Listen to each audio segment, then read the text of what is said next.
हर कोई jujutsu Kaisen के बारे में ऐसे बात करता है जैसे वो हमेशा से इतना बढ़िया था।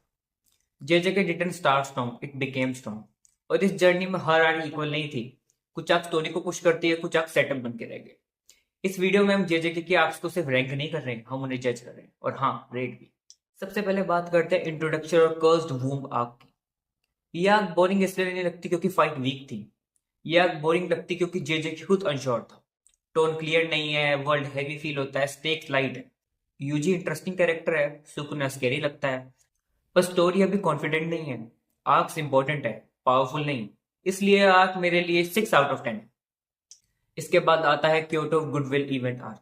लोग इसे टूर्नामेंट आर्क समझते हैं, बट ये जेजेके की आइडियोलॉजी दिखाता है। पावर से ज्यादा माइंडसेट मैटर करता है, और टोडो जैसा इंटरेस्टिंग कैरेक्टर यहाँ स्टोरी को पर्सनैलिटी देता है। प्रॉब्लम ये है, ये आर्क कैरेक्टर बिल्ड नहीं करती, पर कॉन्सिक्वेंसेस से भागती है। फन है, मेमोरेबल है, पर इमोशनली सेफ है। इसलिए आर्क 7 आउट ऑफ 10 डिजर्व करती है। फिर आता है वर्सेस माहिटो आर्क। यहाँ से जेजेके सीरियस होना शुरू करती है। माहिटो एज अ विलन स्ट्रॉन्ग इसलिए नहीं लगता क्योंकि वो इवल है। वो स्ट्रॉन्ग इसलिए लगता है क्योंकि वो क्यूरियोसिटी से किल करता है। यहाँ पे यूजी की इनोसेंस टूटनी शुरू होती है। ये आर्क जेजेके को इमोशनल फाउंडेशन प्रोवाइड करती है। अगर तो माइटो नहीं होता तो शिबुया आर्क भी शायद इतनी इफेक्टिव साउंड नहीं करती। पर ये आर्क अनकंफर्टेबल है, और इस वजह से पावरफुल है मेरे लिए।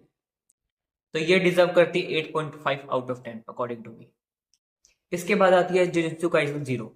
लोग इसे मूवी समझकर साइड कर देते हैं स्टोरी से, पर ऑनेस्टली जेजेके की ये most clean and well written arc है। पेन क्लियर है, मोटिवेशन क्लियर है, एंडिंग अर्नड है, no extra noise, no confusion. Yuta की जर्नी सिंपल है और इफेक्टिव भी। इसलिए JJK zero get 9 out of 10 from me. फिर आती है हिडन इन्वेंट्री आर्क। यह आर्क गोजो के बारे में नहीं है, ये फेलियर के बारे में। गोजो स्ट्रॉन्गेस्ट था, फिर भी हार गया। गेटो राइट लगता है, बट धीरे धीरे गलत हो जाता है। यह आर्क दिखाती है आइडियोलॉजी कैसे कोलैप्स करती है। इमोशनली ये जेजेके की आर्क मुझे सबसे ट्रेजिक लगी। मेरे लिए है 9.5 आउट ऑफ 10। फिर फाइनली आती है Shibuya incident arc. Shibuya best इसलिए नहीं लगती क्योंकि फाइट इंसेन है। शिबुया बेस्ट लगती है क्योंकि ये कंफर्टेबल नहीं है।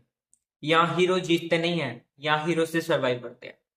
गोजो सील होता है, डेथ मैटर करती है, चॉइसेस इरेलीवेंट होती है। यहाँ से जेजेके शोनी नहीं रहता, यहाँ से जेजेके कॉन्सिक्वेंसेस ड्रिवन बन जाता है। इम्पैक्ट के बेसिस पे Shibuya gets 9 out of 10 from me. अगर मुझे ऑनेस्टली समराइज करना हो तो मोस्ट इमोशनली स्ट्रॉन्गेस्ट आर्क लगी मुझे हिडन इन्वेंट्री। नरेटिवली क्लीनेस्ट आर्क लगी जेजेके जीरो। मोस्ट इम्पैक्टफुल आर्क थी शिबुया। और सबसे मिसअंडरस्टूड आर्क थी वर्सेस महितो। तो सवाल ये नहीं है कौन सी आर्क बेस्ट रेटेड थी, तो सवाल ये है तुम जेजेके को किस वजह से पसंद करते हो। इसके कॉन्सिक्वेंसेस के लिए या किसकी हाइप के लिए।